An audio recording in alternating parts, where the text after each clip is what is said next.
Round 3 was interesting. It's been widely reported that this is the deepest defensive line class in draft history. You know, lots of really great quality defensive linemen available. I saw a lot of them going off the board, and I started to get a little worried. I was like, well, I know I said we could wait, but now I feel like we can't wait. This is probably why I'm not an NFL executive, because I would have panicked, I think. But the fact that we were able to get Darius Alexander, who was just not on my radar whatsoever heading into this. I mean, and when I did the preview, I don't think Alexander, I was mesmerized by Deion Walker just because of his size. And I thought, was it Shamar Stewart could have been a good selection in the 4th round, which I think he went in the 3rd round as well. But we ended up with Darius Alexander, which mixed feelings.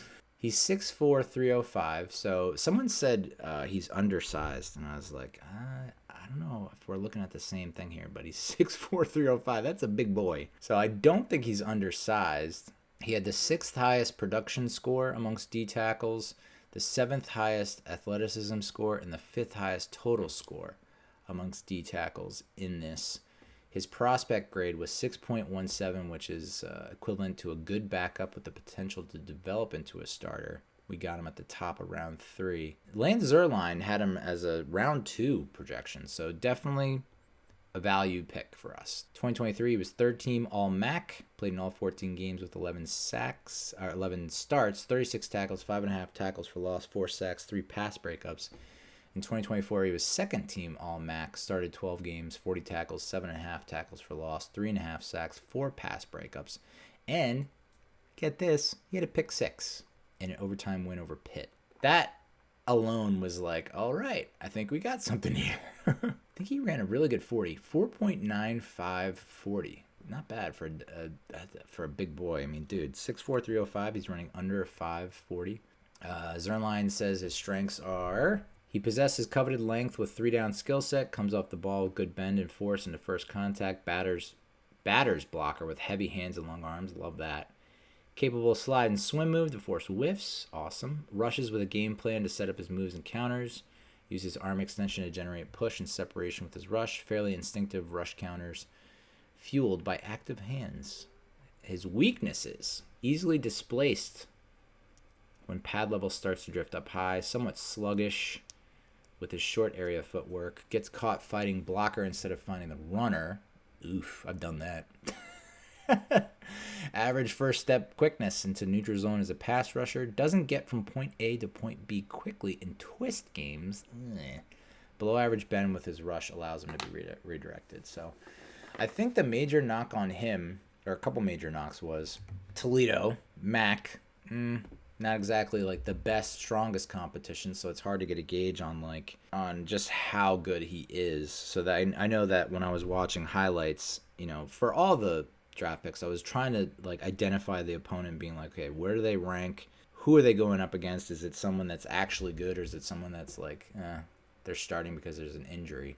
I also don't like the fact that I think he's 25. And I think that the defensive line coach, Andre Patterson, was pretty high on him, which is good. Essentially, that's the process, right? You go to your position coaches and say, who do you like? Who do you want?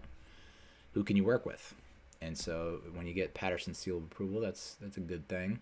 Or so he's 24. He's going to be 25 at the end of August. So good backup at 25, playing against MAC competition. That's where it gets a little, whew.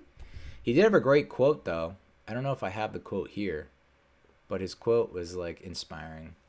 Across social media, they praise his motor, saying the D-line just got scarier. He's a run stuffer with the strength at the point of attack.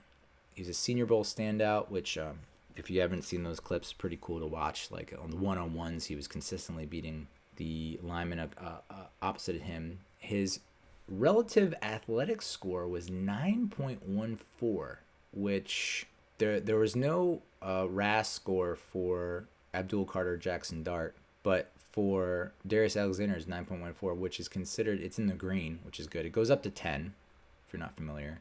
So if we're going by position, he makes the first page there. Nebraska's Ty Robinson has the highest RAS score at 9.89. He's in the top 20, I think, in terms of RAS score, which, that's always good to see. Will he start out the gate? Maybe not, but good rotational piece and good depth, which is all we can hope for. I honestly think we've seen the last of Nacho. I think, I would have liked to get another defensive lineman in this draft because it was so deep, but I think I'm okay with just Darius Alexander. And, the fact that we signed three other guys that can rotate in seems like the end of Nacho, which is fair. He's just too inconsistent.